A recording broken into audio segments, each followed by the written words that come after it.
salaamaaleykum chers internautes salaamaaleykum yéen ñi safoo programme Seneweb TV seneweb.com ñi nga am mbégte kontaante dalal fii le président de l'association nationale de la presse sportive monsieur Abdoulaye Thiam nga xam ne pour man c'est un très grand et un beau ambassadeur du journalisme sénégalais mais aussi un diplomate sénégalais monsieur Abdoulaye Thiam géré li nga xam ne moom mooy la presse sportive sénégalaise et africaine mon président maa ngi lay nuyu et bienvenue chez vous. maa ngi lay gërëm di la sant Pape Oumar Keita di nuyu sa mbokku internet yëpp di rafetlu aussi liggéey bi ngay def fii jëm ci tàggat yaram saa yu ma ci woowee nag compte tenu de ta compétence malgré ton jeune âge et ta carrière ça montre quand même que fu ñu jëm baax na fi nga téye foofu la donc maa ngi lay si delloo njukkal bu baax a baax a baax. jërëjëf xanaa di wax ne yaa ngi si nàmbatal rek yaa ngi si nàmbatal alors président mois de décembre bi bëri na actualité sportive bëri na tamit ay débat yu bëri et on va commencer par la sortie de Barthélémy Diaz par si COJOS. déjà COJOS mooy comité d'organisation des Jeux olympiques de la jeunesse. 2026 mais avant ngay indi une réponse sa analyse si sortie Barthélémy Diaz bi. mais ñun est-ce que ñun xam nañ lan mooy Jeux olympiques de la jeunesse 2026 si dayoom si historique am est-ce que jàppee wuñ ko benn affaire bu un truc basique. bon question bu am solo la bi nga posé te wax dëgg yàlla mooy ça confirme li ma doon wax léegi boo waxee Jeux olympiques de la jeunesse ñu bëri dañuy yaakaar ne Jeux olympiques d'été yi ñuy faral defal la Jeux olympiques d'hiver. Jeux olympiques de la jeunesse ki ko créé mu ngi tudd Jacques Rop moo nekkoon ancien président CIO. moom la doomu Allemagne remplacé Thomas Bach. soo xoolee bu baax aussi Jeux olympiques de la jeunesse ñu ngi ko def première édition bi ñu ngi ko def Singapour 2004 deuxième édition bi ñu defee ko fële ca Nanjing Chine. troisième édition bi en 2018 ñu defee ko fële ca Buenos Aires mooy Argentine mu amoon chance fekkee ko. macha allah 2022 ñu waroon ko organiser Sénégal Covid bii ñëw ñu reporté ko ba 2026. donc tranche d'âge la boo xam ne diggante ñi am fukki at ak juróom ba 18 ans foofu la yem. à 15-18. 15-18 ans rek la bu nit ñi yaakaar ne li ñu organisé woon Paris loolu la ñuy indi fii. deuxième aspect bi différence ñaar yooyu noonu Jeux olympiques de la jeunesse bi ko CIO indee dañ koy faral di def ñaareelu at après Jeux olympiques bu mag bi. noonu lañ ko faral de pour mu bañ am ay concurrence beneen bi aussi.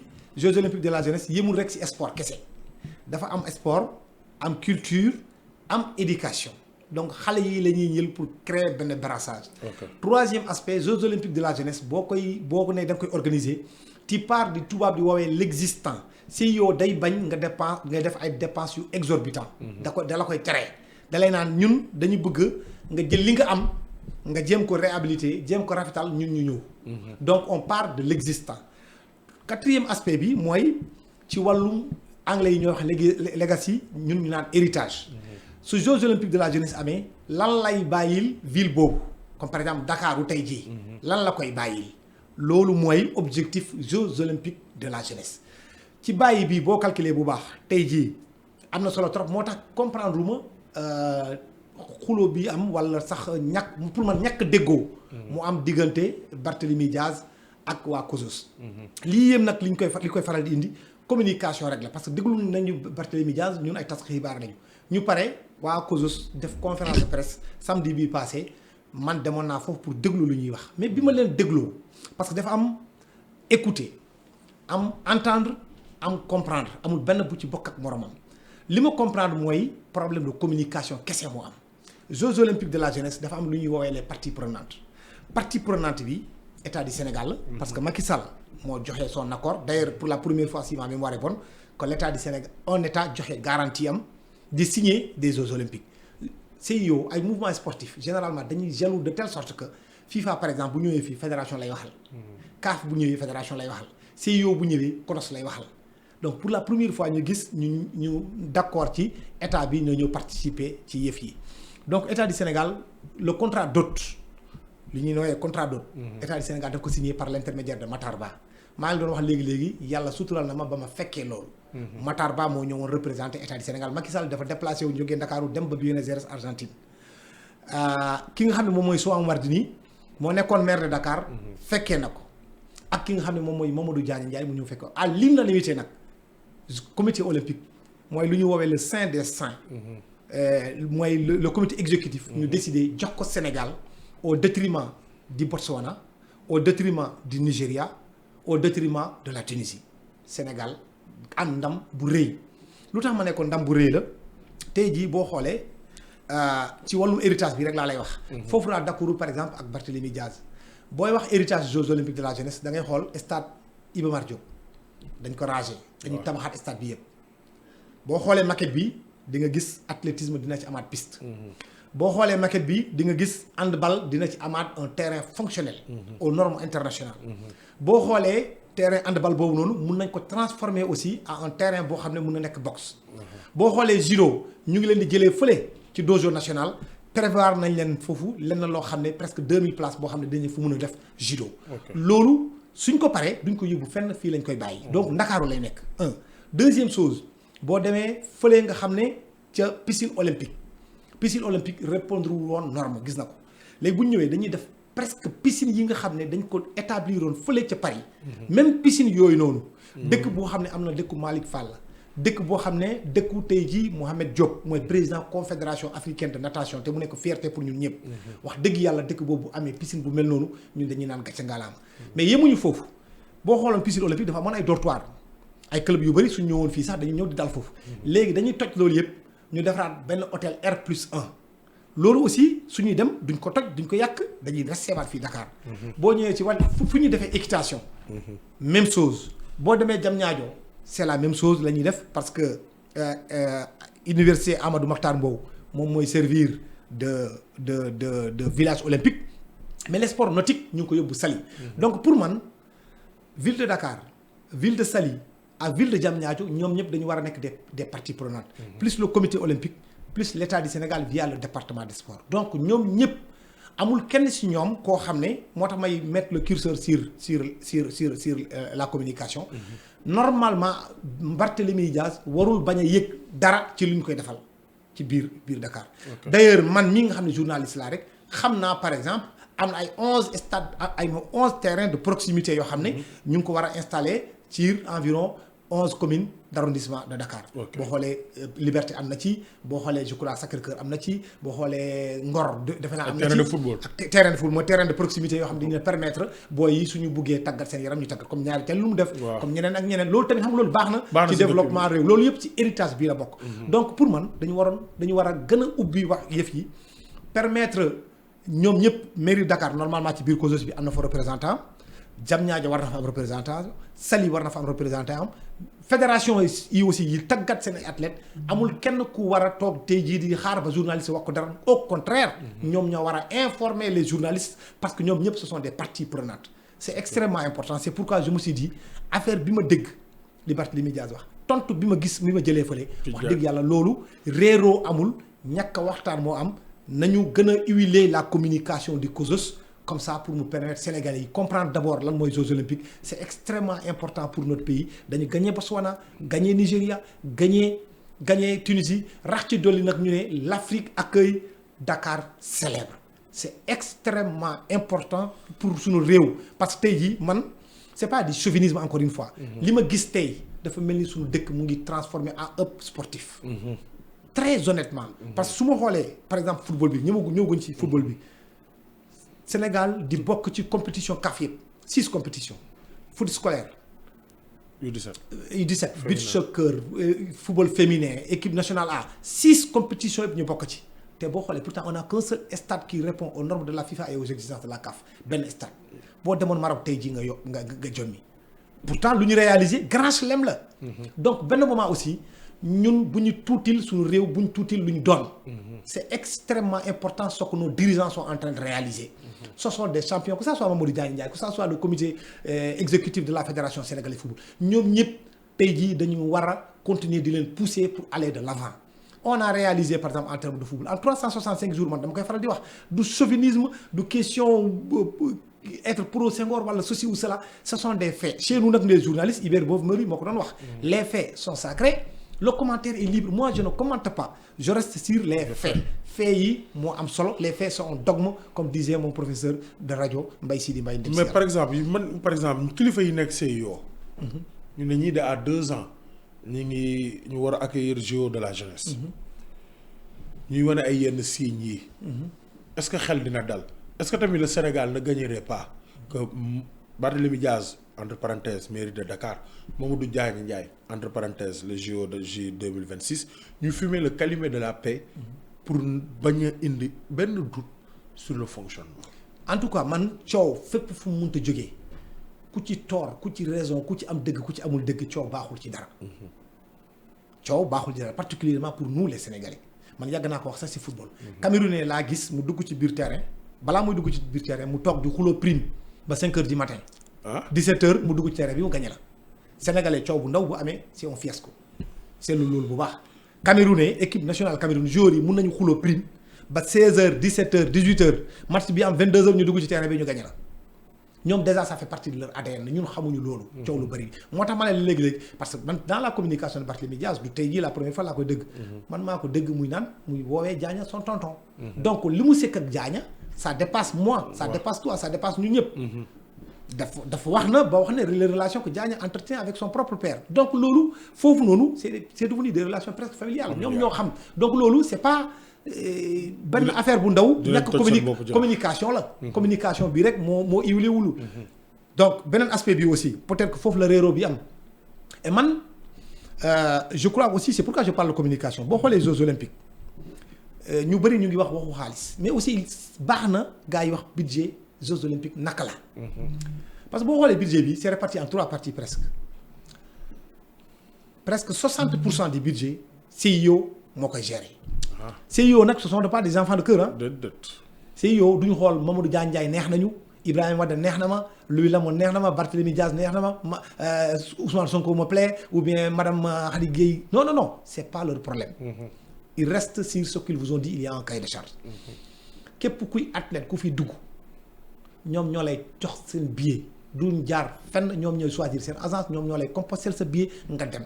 boo ñëwee ñoom ñooy tànn hôtel bi ngay dal lekk bi ñoom ñoo koy gérer maanaam le transport aérien fii nekk bu ñu nekkee fii ci réew mi hôtel bi ngay dal li ngay lekk ñoom ñooy choisir tout. presque 60% du budget ñoom la 30% presque du budget beneen sud bi état du Sénégal gérer ko état du Sénégal aussi c'est le trésor public. xaalis bi ci état du Sénégal lay jógee. moom mooy xool naka la def parce que si dans le contrat hôte loolu lañ signé. 10% bi ci des ñu ne COSOS nag va rechercher des fonds loolu moo indi wax ci. léegi beneen aspect bi nga xam ne man su ma nekkoon à la place de Barthélémy Diaz wala ma nekk à la place de maire de Diamniadio wala ma nekk à la place de maire de Saly. damay naan j'ai là une belle opportunité boo xam ne may nañ ma ko au-delà des terrains yi ñuy réhabiliter stade Iba Mar Diop. au-delà de la piscine olympique au-delà de centre bi nga xam ne gendarmerie équitation bi ñuy def.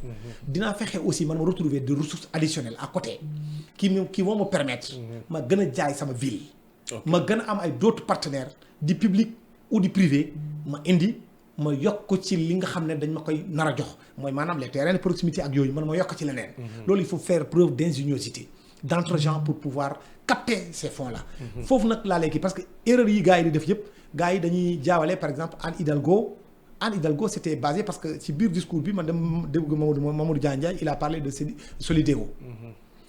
ñun dans notre métier on nous apprend ce qu'on appelle l'après-collecte. maanaam booy dem ci conférence de presse da ngay def lu ñuy woowee avant collecte. donc damay xool. ils vont parler de quoi ma xool qu'est-ce qui s'est passé su ma ñëwee collecte. mooy lu ñu wax. su ma paree su ma ñibbee sama gàlle foofu mooy l'après collecte na man fenn rek laa def mon curseur je suis allé vérifier lan mooy Solideo parce que dama dëgg le président Diagne Ndiaye di ko wax. Solideo je me suis rendu compte que c'est un établissement public industriel et commercial qui a été porté sur les fonds baptismaux exclusivement pour les ouvrages des Jeux olympiques de Paris 2026 ak xaalis bu bëri soo bëggee man su may kii nii mun naa la li ma si jof def investigation yëpp. ma walla ko pour nga gisal ko sa bopp. donc yooyu. C'est sur ça qu'ils ont construit aujourd'hui beaucoup d'infrastructures dans la ville de Paris. Et infrastructures yooyu si je prends par exemple man j'étais à Paris aux Jeux olympiques. J'ai eu la chance de voir la maison le village olympique li ñu fa tabaxoon yëpp tey jii ñu ngi koy jaayaat appartement yëpp ñu ngi koy jaayaat. ok ñu ngi koy jaayaat et les Jeux olympiques de Paris aussi ont été au profit des Jeux olympiques de la jeunesse au Sénégal man finalement je me suis dit Covid bi indil nañu problème effectivement mais en quelque chose malheur est bon. Que le fait que France organisait avant nous même ça a été beaucoup plus bénéfique pour nous. Parce que bu ñu demee man j'ai eu la chance de voir le directeur de l'APIX il était là. J'ai eu le directeur de l'agence sénégalaise de la promotion touristique ñoom ñëpp dañ ñëw ils vendaient la destination du Sénégal à Ville-Saint-Denis un maire qui est noir mettroon foofu le village Afrique ñun ñëpp dañ doon ñëw foofu notre ceebu jën national était vendu je parle sous le contrôle de Idrissa Sané de Youssouf Badji de Pouy de Birane Ali Cissé tous les journalistes qui étaient partis pour couvrir les Jeux olympiques de la jeunesse et d'autres journalistes sénégalais encore qui étaient habilités là-bas qui ont bénéficié encore là aussi c'est une piste que je donne à Barthélémy Diaz Jeux olympiques dafa am ay accréditation yoo xam ne CIO moo ko joxe mais Anne Hidalgo la ville de Paris a mis en place beneen accréditation parallèle qui lui permettait à elle c'est-à-dire accréditation yooyu noonu du la permettre nga dem nag dans les disciplines dans les stades du la jox fu nekk mais moom parallèlement permettre na ay des journalistes africains d'obtenir le visa venir là-bas mais mu won leen moom lan la bëgg a gis lañ bëgg a gis c'est-à-dire ses réalisations lu mu bëgg a def la ville de Paris. ça dafa utiliser événement boobu exactement pour aussi tamit vendre. pour vendre davantage sa propre ville. ville. C'est là que je demande à Barthélémy Diaz de mettre véritablement le tourisme dakarois. Exactement. J'ai vu franchement le directeur de l'APIX il était là. Il a vendu tout ce que le Sénégal avait de bon. J'ai vu le directeur de l'agence sénégalaise de la promotion touristique. Il nous a parlé détail près. Qu'est-ce que les hôtels vont remporter quand il y aura des Jeux olympiques de la jeunesse en termes de restauration, en termes de visite, énormément de choses, l'économie de tout était là. Donc nous ils en ont bénéficié, ils sont venus. Même la culture sénégalaise était là-bas. On a vu Wally Seck venir jouer, Youssou Ndour est venu jouer, tout ça c'était devant nous. Donc loolu yëpp c'est extrêmement important pour que ñu xëccandoo, ñu dóorandoo, ñu waxtaan, sottante xalaat. Le seul problème nag du Sénégal c'est que il y a trop de politique dans ce que nous faisons. Et depuis un certain temps, depuis je crois Khalifa Sall depuis Wade n'est pas le plus au pouvoir parce que Macky Sall malheureusement pour lui ou heureusement pour les autres je ne sais pas trop il est le seul pour le moment à n'avoir jamais eu un maire de son camp.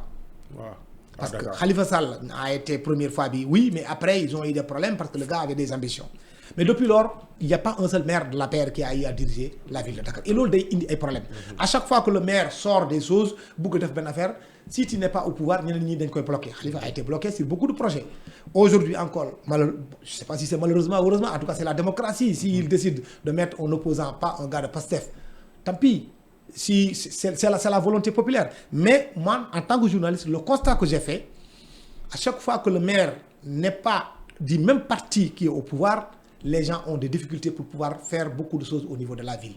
Ça aussi c'est des freins. Loolu aussi ce sont les hommes politiques qui devraient plus ou moins comprendre qu'il y a l'importance de la ville de Dakar, c'est la capitale du Sénégal quand même, quelle que soit l'obédience, quel que soit le parti qui puisse diriger cette ville-là, nañ ko bàyyi mu dérouler convenablement son programme pour le bien de toute la population du Sénégal parce que Dakar contrairement à ce que les gens disent Dakarois ñun Dakarois nañu moi je viens du Fouta.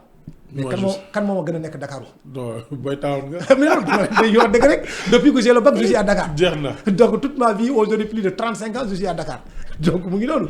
macha allah donc daal en guise de conclusion vous invitez à l'État du Sénégal. à la mairie de Dakar. et au COJOS.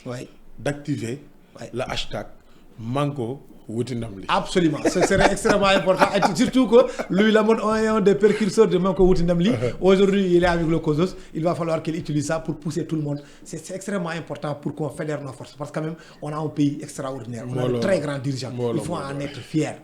Moi, j'ai eu la chair de poule quand je suis parti à Lausanne, ma gis le nom de Kéba Mbaye. Sur le marbre, je vois Mamadou Diagne Ndiaye, je vois Youssoufa Ndiaye, je vois Lamine Diack. Mais c'est une fierté. Je l'ai dit ici sur ton plateau. Pourquoi est-ce que tout le Maroc est derrière Fouzi Lerja? Et pendant ce temps, nous, on veut casser tout ce qu'on a. On brûle nos champions, on voulait à la limite les tuer. C'est pas normal. En parlant de brûler nos champions, Sénégal a un entraîneur bu bees. Pape Thiaw la tudd. Officialisé guñ ko nag. li tax mu yéex jaaxal na ma trop. parce que dégg naa benn ñu ne boo gis président Augustin Senghor nee na woon na ministre bi Khady Diène Gaye en séance tenante pour ne ko Pape Thiaw lañ tànn. pour ñu officialiser ko peut-être ñoom dañuy xaar vote de budget kon pour officialiser peut-être. mais Pape Thiaw commencé gul. polémique am na sur diplôme licence A diplôme CAF ak diplôme am na diplôme amul diplôme doo jàngate situation boobu polémique sur les diplômes de Pape Thiaw commencé gudd sax ñu cooli commencé. Il y a un terme consacré que les Sénégalais n'aiment pas trop. Il y a ce qu'on appelle un lobby. Lobby, c'est une fonction pour certains. Il y a beaucoup de gens qui font du lobby. Dans l'affaire Pape Thiaw, il y a des lobbies derrière. Mais oui, anti-Pape Thiaw, c'est clair, net et limpide. Anti-Pape Thiaw. Absolument. Ça, il faut aussi que dès que vous dites, moi, je ne dirai jamais à quelqu'un, yalla moulé nuyu. Parce que dans ce domaine-là, je laisse ça à mon arrière-grand-père, les Elas Oumartal et autres. Je suis là. Ce que je te dis, c'est les faits. Pape Thiaw a été intérimaire. Pape Thiaw a fait 4 matchs, 4 victoires, 8 buts marqués, 4 clean sheets. Mais écoutez, il a fait mieux que Joseph Koto. Joseph Koto qui avait fait 3 matchs, une victoire, un match nul, 2 victoires et un match nul, et il a été entériné. Là aussi, lui aussi, il est entériné. Après, on sort le problème du diplôme. Moi, j'ai jugé nécessaire de faire des investigations jusqu'à disposer d'une copie de son diplôme.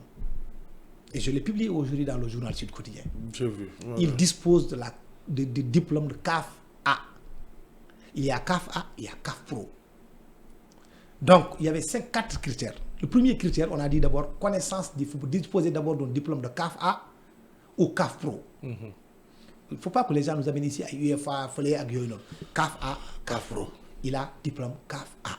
Faites d'abord. Deuxième chose, connaissance du football international et du football africain. Pape Thiaw a été international sénégalais. Il fait partie de cette brillante génération de 2002. Football local aussi, parce que football le local, Nibisi n'est qu'entraîneur. Troisième critère aussi, ils nous ont dit qu'il faut avoir entraîné une équipe locale, une équipe nationale ou un club. Il a entraîné un club, Niaritali, il a entraîné une sélection locale qu'il a qualifiée à Bamako, devant l'Algérie, devant un public hostile. Il remporte un titre extrêmement important pour le football sénégalais. On a toujours dit que l'équipe nationale du Sénégal, c'est l'arbre qui cache la forêt. Lui, il a pris une équipe, il l'a amené en Algérie et il a gagné un titre extrêmement important, qui n'a peut-être pas la valeur du titre qu'Aliou Cissé a remporté, mais qu'on ne doit pas non plus minimiser. Après maintenant, le monsieur, il est là. Il faut être aussi de nationalité sénégalaise. Moi, je suis un Tcham, peut-être que les gens vont me renvoyer à Ségou pour dire qu'il vient du Mali. Ou bien me renvoyer en Guinée pour dire que sa maman c'est une ba.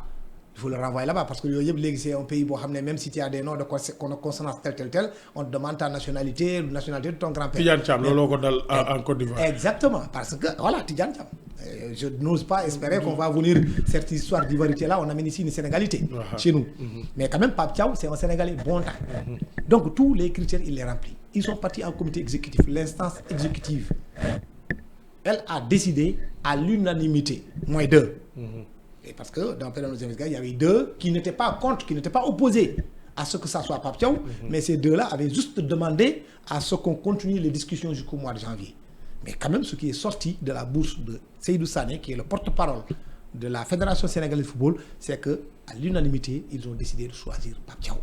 Maintenant, l'incongruité qu'il y a dans les contrats ou bien dans le football sénégalais, c'est que tu as un employeur, tu as un employé et tu as un tiers payeur. L'employeur ne paye pas. Fédération sénégalaise de football, c'est l'employeur. L'employé, c'est l'entraîneur. En l'occurrence, aujourd'hui, c'est Pape Thiaw. Le tiers payeur, c'est l'État du Sénégal. C'est ça qui a amené l'affaire Aliou Cissé. Et l'affaire Aliou Cissé aussi, il faut remonter le temps. Sénégalais, ils semblent avoir oublié. On a eu un scénario où c'est la fédération qui dit « Je veux continuer avec tel entraîneur ». L'État a dit « Non, nous, on arrête ». Mais on a vécu aussi un autre scénario où la fédération a dit « Je veux rompre avec tel entraîneur ». L'État du Sénégal a dit « Non, tu ne romps pas, tu dois continuer ». Les journalistes, il faut qu'on ramène cette histoire de Guy Stéphane sur la table. Guy Stéphane, Feu Saïd Fakhri et son comité directeur ont fait une réunion, ils ont terminé. Ils nous disent que Youssou Ndiaye, ils ont d'accord Guy Stéphane pour objectif non atteint et insuffisance de résultats. Youssou Ndiaye leur a renvoyé leur copie. Qui sont d'accord, je vais payer presque 100 millions. Débrouillez-vous. On a maintenu Guy Stéphane. C'est après qu'on a trouvé un terrain d'entente pour que Guy Stéphane parte. Ça, ce scénario-là, il a eu lieu dans ce pays-là. Il ne faut pas qu'on l'oublie. Aujourd'hui, ce qui reste maintenant à Pape Thiaw, en tout cas, tout ce qu'il devait faire, lui, il l'a fait. Tout ce qu'il devait faire, il l'a fait. Il l'a rempli. C'est un entraîneur qualifié. Il a été un très grand joueur. Il a été un bon entraîneur. il a gagné le CHAN, il a tout ce qu'il faut pour diriger l'équipe nationale du Sénégal. Et il a l'aval pour tous les gens qui connaissent bien, qui fréquentent au tout petit peu la tanière, savent que les cadres, la plupart des cadres veulent que ça soit Pape Thiaw qui puisse continuer avec l'équipe nationale du Sénégal. Maintenant, la balle est dans le camp de l'État du Sénégal. C'est là-bas peut-être le seul problème qui pourrait se poser, à mon avis, c'est une question de rémunération. Et je trouve qu'il y a eu un débat malsain à ce niveau-là. Un débat très malsain. Souvent aussi, il y a eu beaucoup de ministres qui ont été plombés par leurs agents, par les agents qui travaillent au sein des ministères. Si. Je peux rappeler le cas de Vava, je peux rappeler le cas de Youssou Ndiaye. Il y en a eu beaucoup d'agents qui ont créé des problèmes à des ministres, et après le ministre, il part, après eux, il reste. Dans l'affaire de Pape Thiaw, qu'on y aille doucement. Si on a des problèmes de finances, qu'on en discute avec Pape Thiaw et qu'il propose, moi, je veux un montant de tel. Mais décréter tout de go que Pape Thiaw ne peut pas aspirer à avoir le salaire, je dis que ça, quand même, ça, je crois que c'est une dérive langagière. Sortie docteur Nalla Fall. C'est une dérive langagière. À mon avis, c'est une dérive langagière. Ça ne devrait pas se passer comme ça. Surtout venant quand même d'un universitaire. Parce qu'il se dit universitaire. À mon niveau, je pense que quand même, il y a eu une erreur de sa part, de communication. Je vous donne juste un exemple. Tu penses un seul instant que si on avait contracté, si on avait amené ici, comment il s'appelle, Hervé Renard, qui n'a jamais déposé sa candidature, qui a berné tout le monde avec un lobby intense derrière lui aussi pour nous faire croire qu'il a déposé alors qu'il n'a rien déposé. Et depuis lors, les journalistes sénégalais ne disent absolument rien du tout. Il n'a rien déposé, il a été démenti. Autrement dit, il a menti. Personne ne lui a reproché quoi que ce soit. Ce monsieur-là ne va jamais émarger à 20 millions avec l'équipe nationale du Sénégal. La preuve, l'Égypte voulait de lui. L'Égypte a mis sur la table 180 millions. Lui, il demandait 250. Pourquoi il est parti en Arabie Saoudite? Tu crois que l'Arabie Saoudite est capable de payer un entraîneur, le Sénégal est capable de le faire? Jamais. Je suis désolé. Si tu veux prendre aujourd'hui Mourinho, si tu veux prendre, comment on appelle encore, Pep Guardiola, dis-toi bien que tu vas payer 10 fois plus que ce que tu payes à Aliou Cissé. On ne décrète pas, tel ne peut pas, parce qu'il faut que tu y ailles jusqu'à ce que tu gagnes et que tu reviennes. On oublie, en tant qu'agent de l'État, on oublie que le meilleur entraîneur, l'entraîneur le mieux payé, qui n'avait rien gagné en France, qui n'avait rien gagné en Afrique, qui s'appelle Alain Giresse, jusqu'à Aliou Cissé, il était l'entraîneur le mieux payé au Sénégal. C'était Alain Giresse, il est émargé à 13 millions de francs CFA. 13 millions de francs CFA. La première fois que Aliou Cissé a eu plus que lui, Aliou Cissé a émargé à 15. Après, Aliou est passé vers 18. C'est le président Macky Sall qui a demandé arrondissez, mettez 20. Et là aussi, beaucoup de gens pensent qu'Aliou Cissé émarge à 30 millions par mois. C'est faux. Aliou Cissé avait 20 millions et après, il y avait une prime de signature de 120 millions étalée sur un an. Nous, les journalistes, on a divisé 120 par 10 millions, 10 millions, 10 millions. Mais ça, c'était fini hier depuis très longtemps. Okay. Il avait 20 millions. Pape Thiaw mérite plus que 20 millions. Maintenant, on peut discuter avec lui. Il peut émarger à 5 millions. Il peut émarger à 2 millions. Il peut émarger à 25 millions. Ça dépendra de lui. Ça n'a pas d'importance. C'est pas le plus important. En tout cas, il ne faut pas minimiser, il ne faut pas fragiliser les personnes, il ne faut pas les minimiser. Il faut donner à un entraîneur beaucoup plus de force parce que là où on va, c'est extrêmement important pour notre football. Vous ne pouvez pas de prime abord, de tout de go, dire non, tel entraîneur, tu ne peux pas avoir un tel salaire. Donc le lobby anti-Pape Thiaw, il faut que nous utilisions le copain. Non, mais il n'y a pas que Pape Thiaw, il y a eu plusieurs lobbies. Il n'y a pas que Pape Thiaw, il y a eu des lobbies ici pour amener Pierre Lechantre. Mais moi, je suis journaliste. Ça fait 24 ans que je suis dans le métier là. J'ai suivi ça. Hervé Renard, c'était un lobby. Jusqu'à ce qu'Augustin Senghor dise, je n'ai jamais vu une seule déposition de telle personne. Et pourtant, on nous a tout fait. Et c'est l'article écrit par Hervé Penaud dans le journal L'Équipe. Hervé Penaud m'a dit que Hervé Penaud, il est en Côte d'Ivoire. waxuma la sax ay Sékou Seydi mais ñun ñii sax ñun bu ñuy wax ak ñoom dinañ xam ne ça aussi c'est un complexe pour nous traînons. C'est un complexe pour nous traînons. Pourquoi est-ce que c'est l'équipe qui écrit, on le reprend? Pourquoi Sénégal ou l'agence de presse sénégalaise ou APS écrit et on ne croit pas ça pour argent comptant? Pourquoi? Parce que l'équipe, tout ce qu'elle écrit, c'est de la Bible. Ce n'est ni de la Bible, ni le Coran, ni la Torah. Je suis désolé, ce sont des journalistes comme nous. Ils ne peuvent pas être mieux sourcés que nous dans notre propre pays. Ce n'est pas possible. À moins que nos dirigeants soient décomplexés.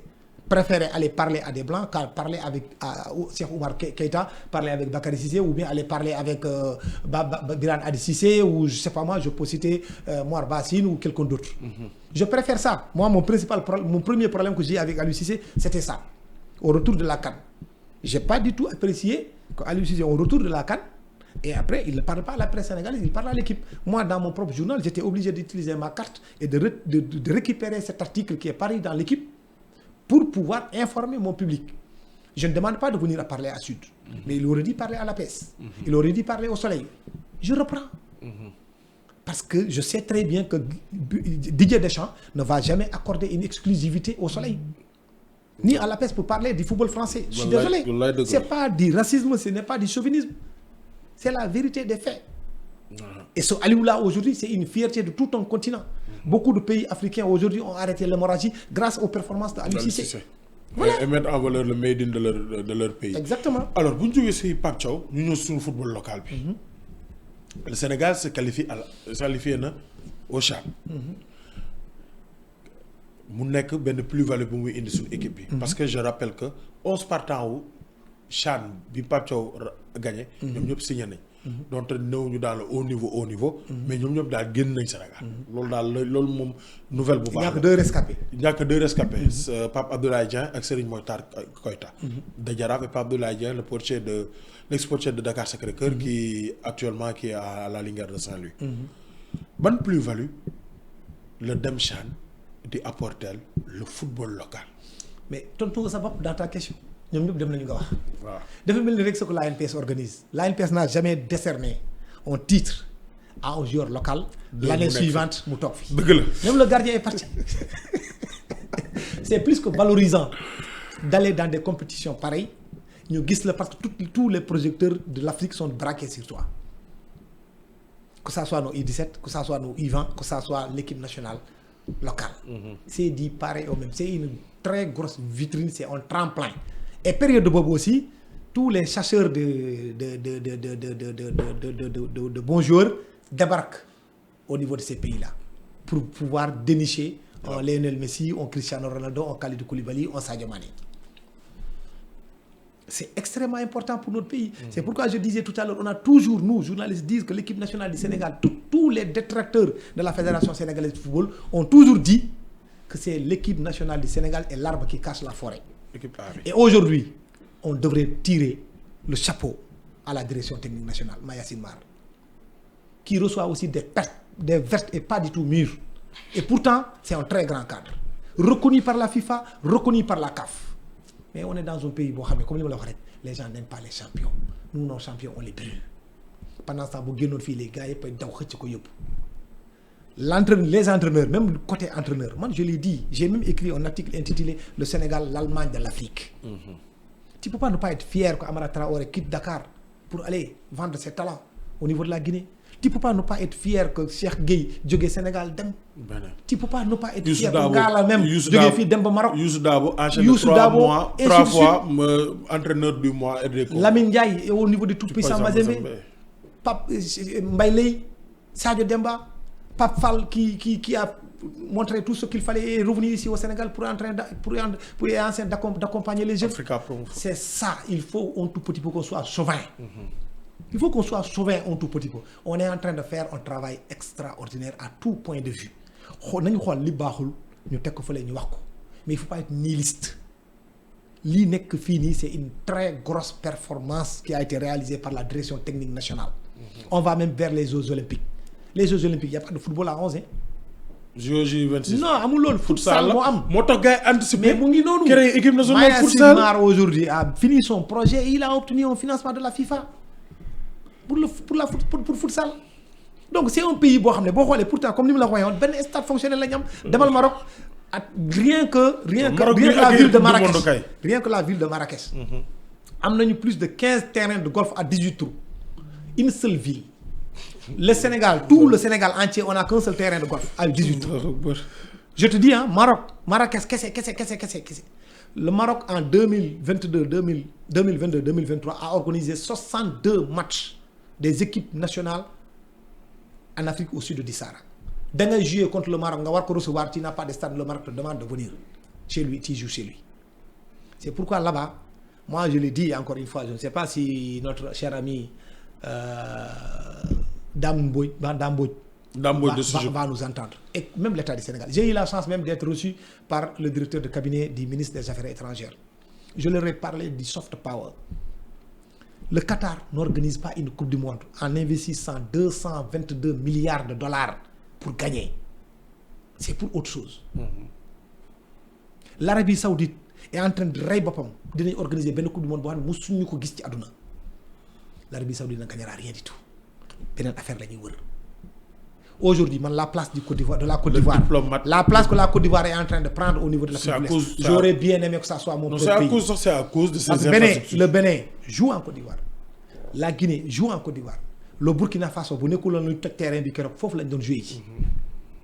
C'est important. Donc ñun bu ñu amee Gambie di jouer fii comme nu ñu suñu état mu busoon fii jël xaalisu contribuable sénégalais dem fay les fonctionnaires d'un état voisin loolu la ñu waroon defal Guinée Gambie bu ñëw fi ñu ne ko non stade bi kat dañ koy louer 35 millions mais yow doo fay 35 millions carburant bi fay ko jëlal entretien bi lii petit truc la nga gérer ko Guinée bu ñëwee nga ne ko kaay Gambie bu ñëwee nga ne ko kaay keneen bu ñëwee nga ne ko kaay tu attises tout le monde fait du Sénégal en hub sportif. C'est extrêmement important ça, il faut que tu comprennes ça. Si tu ne comprends pas ça, ça ne peut pas y aller. Et pourtant, malgré nos maigres moyens, malgré la petitesse de notre pays, tout ça, regarde ce que nous sommes en train de réaliser en termes de résultats. On peut, mais pas sur le plan sportif. Très franchement, on peut être fier de ce que nous sommes en train de réaliser. Grâce à l'État du Sénégal, grâce aux fédéraux, grâce aux présidents de clubs, grâce aux centres de formation, grâce à la presse sportive sénégalaise qui est l'une des plus dynamiques de l'Afrique. Et qui a envoyé le plus de journalistes ces dernières cadres.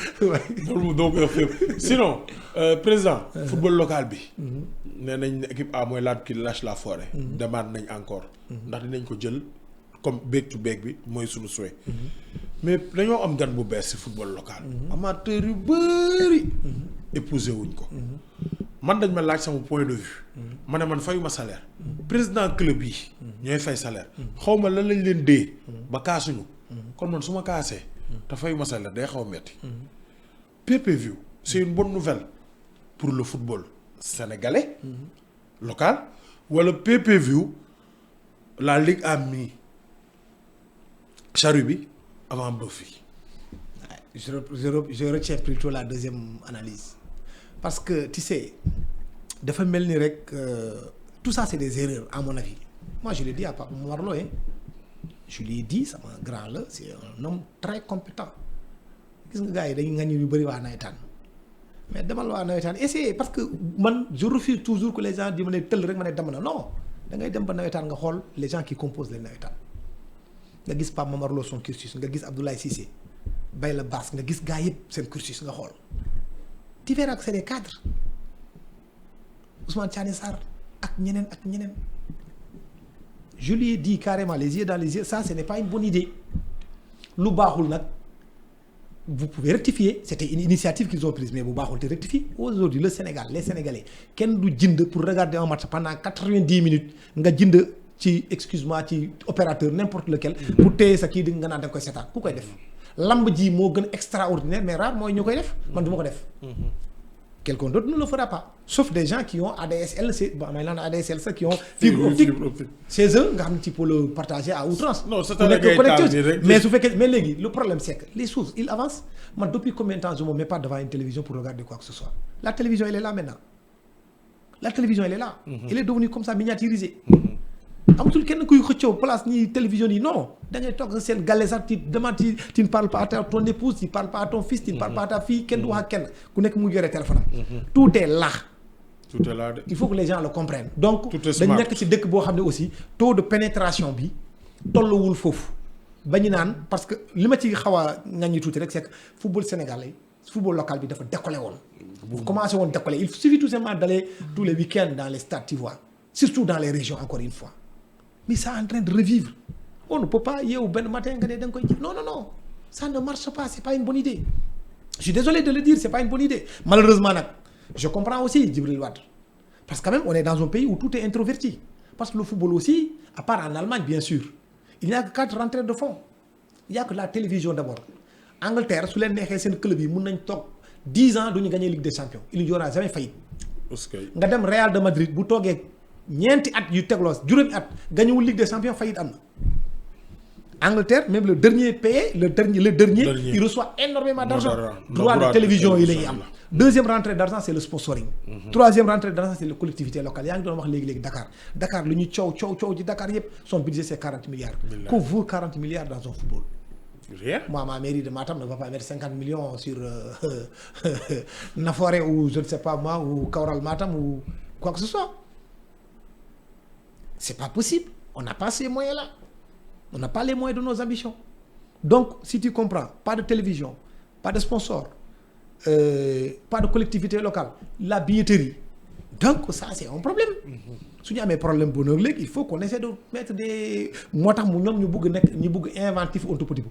Je crois aussi c'est lié au fait que tout le monde connaît que dans de filmer leur affaire, après, de diffuser, et après, ils perdaient.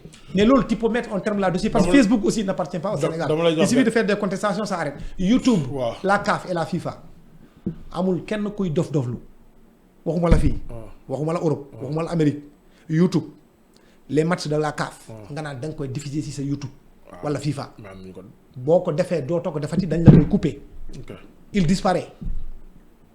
xam nañ ko. waaw maintenant nag loolu. def même procédé bi mais voilà maintenant si dañuy def par exemple dañ koy crypter ku jënd dañuy dagg sa chaîne YouTube. léegi koo xam ne jox nga ko vocal jox nga ko attribut wala signé ngeen convention. ne par exemple ne man damaa bëgg a ñëw direct saison bi yëpp. est-ce que tamit si la ñuy gën a amee xaalis sax. mais exactement loolu day rapporter de l'argent. ne par exemple man saison bi yëpp ku bëgg a diviser da ngay ñëw indi 10 millions. wala da ngay ñëw indi 2 millions. léegi par exemple dama la jox exemple Seneweb ñëw ne damay jënd championnat Sénégal. léegi gën a jaay nga ma ko 25 millions. après Seneweb moom mooy dem ak direction commerciale am uti ji ay sponsor uti ji ay plateau bu defoon noonu après libéraliser ko. mais loolu ne yéen ñëpp lu leen neex def leen sama yoon new si ku indi daal ñëw diffuser. léegi même boo amee par exemple Seneweb na fii par exemple DS Sport mi ngi diffuser RTS ñëw 2S ñëw sur YouTube bi ñëw ñëpp ñëw. au contraire ku nekk ñëw indi le même montant da nga si am xaalis après ku nekk nag mooy xam ni muy toñee bopp dina xam pour atteindre le seuil de la rentabilité. mais sauf que aussi comme vous êtes des concurrents aussi nit ki da ngay bëgg am exclusivité. yaa ngi wax Sénégal yéegi yaa ngi wax DTV. DTV li ko gënal. des sports li ko gënal. c'est moom mu gagné exclusivité bi. moo gën mu koy séddoog Sud mu koy séddoog Sénégal mu muy séddoog APS wala mu koy. visiter tout Total Sport donc ma sœur Soxna Fall ou bien de Jolof de Mor Bassir. tu comprends. loolu tamit dëgg la donc loolu tamit dëgg la da ngay bëgg am exclusivité parce que soo amee exclusivité bi si ngay gën a attirer les sponsors. mais je veux dire que encore on tollooguñu foofu. daal déjà les télévisions yi fi nekk jënduñu a fortiori ñu dem ci parce que loolu c'est epsilon. c'est très peu. mun nañ ko rentabiliser autrement que de passer par PPV je ne sais pas moi j'aurais mal même à prononcer PPV yooyu. donc daal PPV bi sur le football local c'est mettre la charrue en tout cas moi c'est pas quelque chose qui m'agrée. Je ne sais pas nag peut-être que je me trompe mais honnêtement moi ça ne m'agrée pas j'aurais bien aimé qu'on laisse les Sénégalais continuer à regarder les matchs maintenant que ñu jéem a xool naka la ñu mën a réglementer les diffuseurs yoo xam ne sans bourse délier ci rien rek ci diffuse. Aujourd'hui la CAF xam nga journaliste sénégalais tamit nag ñoom ñoo dakk tukki fii. lu ñu ñemewul def CAF ñemewuñu ko def FIFA ñemewuñu ko def CIO bu ñu naan dañ koy def seen réew amul kenn kuy dof lu ñëw match équipe nationale Sénégal buy football coupe d'Afrique nga ne da nga koy diffuser. diffuser woo ko amul benn télévision sénégalaise bu koy osé di def doo ko def. ñemewoo ko muy coupe du monde bi muy coupe d'Afrique bi CIO moom n'en parlons même pas. Donc ça ce sont des choses yoo xam ne c'est progressivement si tu te souviens très bien la coupe du monde les Jeux olympiques bu njëkk ba dañ ko doon jaay télévision yi sax ñoo doon réaliser. mais léegi la FIFA dafa yore propre télém. CIO dafa yore propre kii am moom moo koy jël di ko jox ko télévision yi donc tu as vu la progression.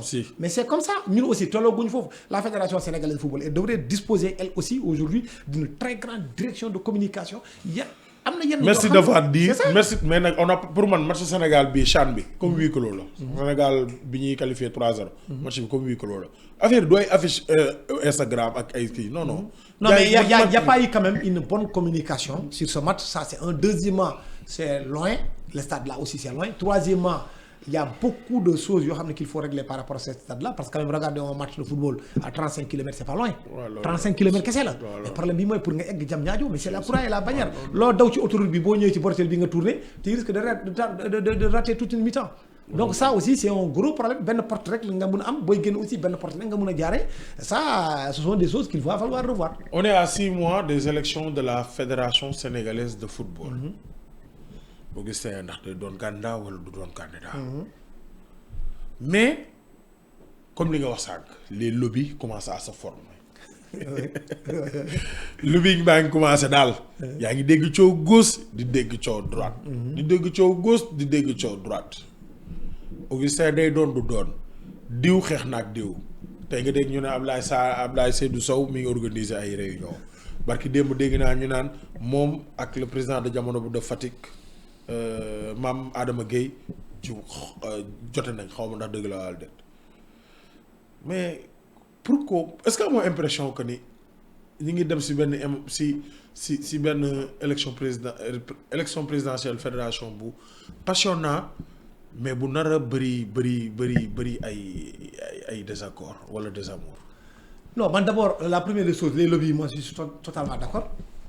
waaw lobby moom foo mënta gis day am. parce que les gens ce sont des intérêts. waaw mais moi je préfère que des gens qui servent que des gens qui viennent pour se servir. ok ça c'est un aspect. deuxième chose je ne crois pas que élection yi nii mu gën a tar yi amoon 2017. mu gën a tar yi amoon 2021 je n'y crois pas gëwuma ko. parce que amul kii quoi. non yow da nga gis ne amul benn loolu yëpp on l'a vécu. yow gisoo ne amul benn concurrent de taille bu démarqué wu nii. gis nga fii sa plateau laa ko waxee bind naa ko sud les rentiers de la tension ñoom ñoo fi nekk loolu rek la il y a des gens yoo xam ne lii lañ bëgg après nag il monnaie yi am nañ ci bëri loolu la ñuy def dem gis këlee. gis kee am fële dara am fee dara gëmuñu dara dans la vie da ngay am des valeurs et des principes li gën a bon ci àdduna mooy conk quelqu'un qui ne croit à rien une véritable girouette loolu moo gën a bon fu tooy nga daw dem foofu Mbaye Diouf Dia chez lui à l'époque moi j'étais là j'étais jeune reporter ay mbana lañ doon togg direction c'est kër Mbaye Diouf Dia matin midi soir les gens faisaient les pieds de grue jusqu'à sa retraite aujourd'hui loo wax ñu leen Ablaye Fall direction Diourbel je tire leur attention de faire très attention à certains.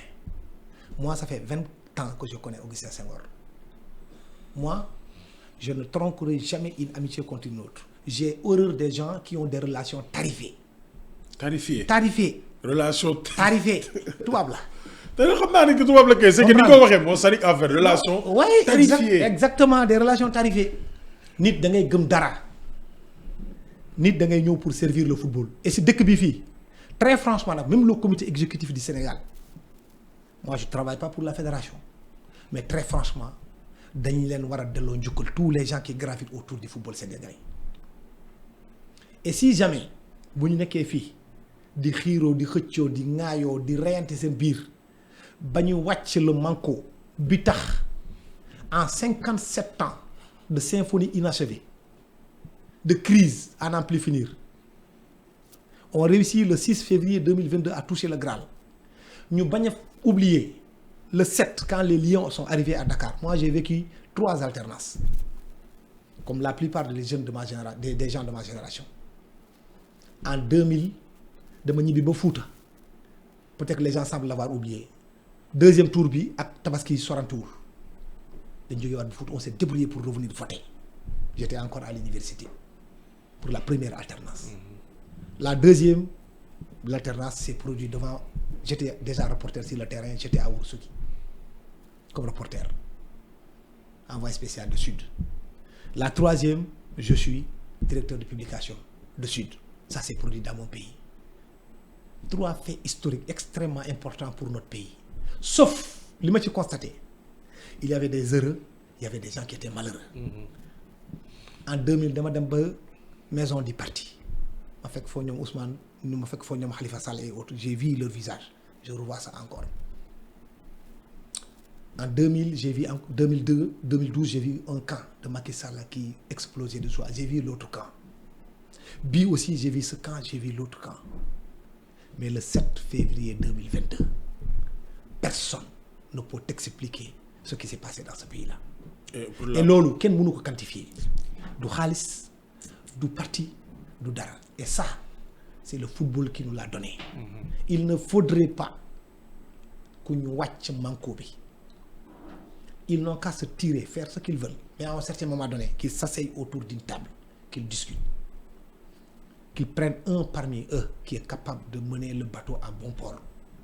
Nous diriger sur le football. Nous, on ne leur pardonnera jamais de faire tomber ce football-là comme un château de cartes. Nous avons attendu trop longtemps. Ce n'est pas au moment où nous venons de commencer à gagner que eux, pour des problèmes personnels, des intérêts personnels, qu'ils vont faire retomber le Sénégal pour toucher le fond, pour ne pas parler comme le métier. Ça, ce n'est pas une bonne chose. Ça soit pour moi, nul n'est indispensable dans la vie. Personne n'est indispensable. C'est pas une question de personne. C'est pas une question de personne, c'est une question d'équipe. C'est une question d'équipe, c'est une question de programme. Bu am devise manko wuti ndam programme. L'équipe nationale du Sénégal amna fenn fu mu toll amna standing bu mu atteindre l'état bi mu ngi ci sotti xaliss bu dul jeex. C'est bien. Tout ça c'est important. Maintenant c'est le développement du football local. On a des compétences. Augustin Senghor c'est une valeur sûre. Abdoulaye Seydou Sow c'est une valeur sûre. Je peux citer des gens qu'on cite sur le Cheikh Seck c'est une valeur historique, c'est quelqu'un qui a la légitimité historique, qui a l'un des clubs les plus puissants de ce pays-là, qui est d'une générosité extraordinaire. Je suis d'accord avec tout ça. Abdoulaye Fall, c'est un cadre, très haut cadre de l'État du Sénégal. Il est trésorier général de l'État. Mais, ce que je ne comprends pas, lui Lamotte, Mbaye Diouf Dia, tous les gens qui sont Amadou Kane, moi je le vois travailler comme un forcené à chaque fois qu'il y a une compétition. Depuis que je le connais, c'est comme ça qu'il est. Je n'ai jamais vu aucun changement. C'est des soldats du football. Je peux continuer à citer l'ensemble des membres du comité exécutif. À un certain moment donné, on a élargi, on a même amené d'autres qui sont dans la, qui ne gravitent pas, mais quand même, ce sont des gens qui sont dans le secteur privé, comme l'imam Lam. Mais qu'est-ce qui nous empêche encore de continuer dans cette dynamique-là? Sur le plan juridique, rien ne s'oppose à ce qu'Augustin Senghor soit candidat, absolument rien du tout. S'il veut être candidat, il va falloir que les gens s'asseyent autour d'une table pour discuter est-ce que c'est lui. Si ce n'est pas lui, trouvez parmi vous quelqu'un qui pourrait faire. L'unanimité n'existe pas. Jésus Amoukou, Moïse Amoukou, sallallahu ta'ala alayhi wa sallam Amoukou. Amoul kenn ko mëna am. Mais quand même, vous pouvez. Non, yalla sax bu tawol fi il y a des gens dina ko ci dor ko. Pourquoi tu as donné à l'autre tu m'as pas donné? Donc comprendre lolu, il faut que nit ñi ñu tok waxtaan. Ñu xol. Il ne faudrait pas dire que ñi defuñu fi dara, mënuñu dara, xamuñ dara. C'est totalement faux. Moi je suis pas un nihiliste, c'est pas vrai. Liñ fi def lañu warul fexé ba mu yak. Ba mu yakku. Héritage bi la wax. Tu viens tout à l'heure dans ton introduction, tu as dit qu'on est dans toutes les compétitions de la CAN. Toutes les compétitions. Je t'ai rappelé qu'en 365 jours, on a remporté 5 trophées. Wow. 365 jours. Le beach soccer, on l'a vampirisé presque. C'est devenu notre chasse gardée presque. Au niveau des techniciens, on revend. La dernière fois, c'était un plaisir pour moi d'écouter Souleymane Diallo, l'entraîneur de l'équipe nationale. Je côtoie Mayacine Mar. Je vois ce qu'il est capable de faire. Je côtoie Amsatou Fall. Et des têtes comme ça, il y en a beaucoup partout dans notre pays. Pourquoi on se crêpe le chignon? Pourquoi on continue à de gauche à droite, sous le bureau et alors que c'est une question, tout le monde ne peut pas diriger. Il faut qu'il y ait un leader et que cet leader-là ait une équipe derrière lui. C'est le plus important. Il faut que nous, nous continuions. C'est manco bobo. C'est ça qui leur a valu nous toucher le Graal. Si nous avons ce manco, ils vont retourner dans les mêmes travers. Si je suis un faiseur de droit, c'est n'est faiseur de droit ici. Personne n'est faiseur de droit. Sénégalais, c'est parce que Bado Langa. Chacun est libre. Chacun est libre. Si nous avons je suis un disciple de Lamine Diack. Moi, j'ai horreur des élections. Même si on me dit tout le temps, Babacar Ndaw Faye, mais grand, c'est beaucoup plus démocratique. Oui, c'est une démocratie. Je suis d'accord, mais moi, je suis un disciple de Lamine Diack. Si je trouve consensus, je vais l'élection. Directement. Parce que l'élection, ça laisse toujours des séquelles. Surtout chez nous. Quand nous dors, pendant 4 ans, il y a riminer ça colère. Exactement. Donc, nous s'attribuer en tout cas, moi, les attributs de la gloire. Moi, si j'ai un plaidoyer vraiment à faire, c'est celui-là. Non, mais plaidoyer, mais qui nous n'est que des consensus, nous comme Sénégal. Mais à mon avis, presque. La dernière élection d'Augustin Senghor, c'est ça.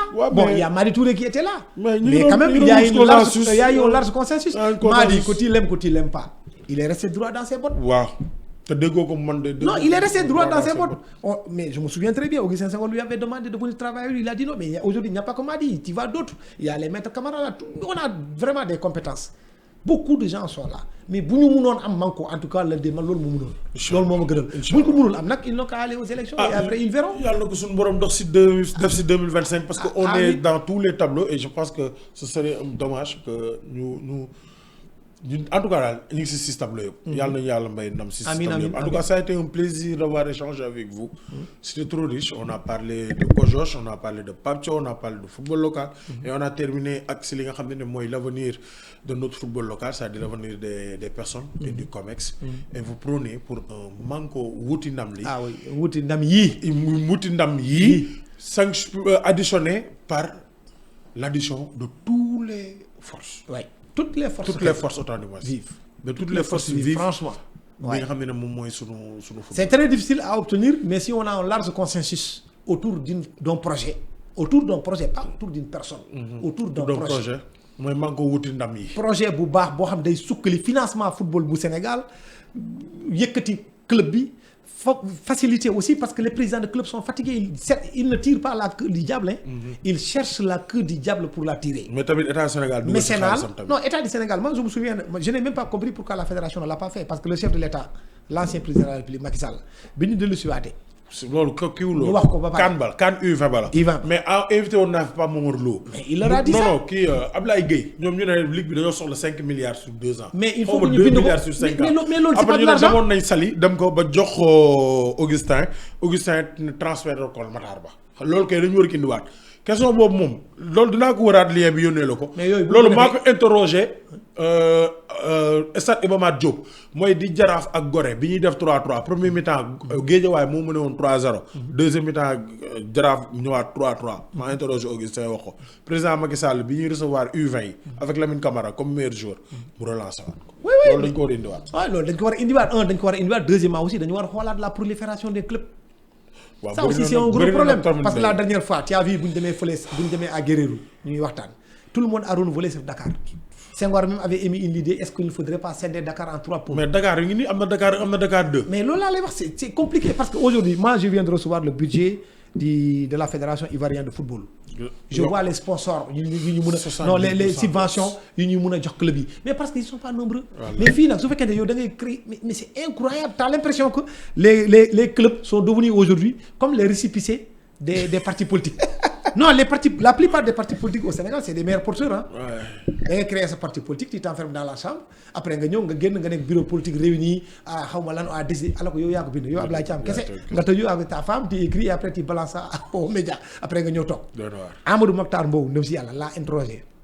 Il m'a dit quand il était le président du CNRI, il a cherché les sièges, c'est-à-dire que les sièges des partis pour nous faut des lettres. Mais il n'en revenait pas. Sur 300, il ne pouvait même pas mais ça aussi, quand même, lolo, nous ne pas y en tout cas, je suis content de président. Merci beaucoup de plaisir pour moi. Les suggestions que tu as données, tomber dans une oreille d'un sourd. En tout cas, c'est un privilège. Non, c'est un privilège de vous avoir dans mon plateau. Tout à fait. Je suis très heureux, je suis très content parce que man, li ma fi wax yëpp nag aussi sama xalaat rek. mooy opinion rek laa joxe. waxuma ne peut-être man maa wax dëgg. opinion rek. mun na am aussi c'était pas une bonne. Elle n'est pas bonne ou elle est bonne ou il faut l'améliorer. C'est tout à fait normal. Li ñuy wax ci football man c'est ma passion. Fi may jeexalee nag mooy di la remercier aussi la dernière fois maa ngi doon wax ak yow tu me disais que tu n'as que 3 ans de carrière mais donc tukulóor yi ñooy faral di wax ñun Haalpulaar yi on dit souvent warooru kooba ndu koy les ndal la andare. loolu mooy la demandé ça à mon grand frère Amadou Kane ou Ablaye Sow. Inch'Allah il va t'expliquer. warooru kooba ndu koy les ndal la andate a famille donc à part ça c'est lancé encore on appelle pour les supporters. Football ñett moo ci am gagner perdre def match nul. Malik Daf, c'est une icône dans le football. Il est hors de question avec Jaraaf, tout ce qu'il représente. Merci, Président. Jaraaf, le mot représente, les supporters de Jaraaf n'ont pas le droit de se comporter comme ça. C'est pas du tout normal, c'est pas sérieux. On ne le mérite pas. On ne le mérite pas. Il faut savoir raison garder. Franchement, aujourd'hui, en Angleterre, nous, on n'a jamais connu du hooliganisme. l'Allemagne a connu l'illégalitarisme la France kii da ngay gis Angleterre léegi équipe ñu dóor ko 7-0 gars yi taxaw di tëj. Moi j'ai eu la chance d'être invité par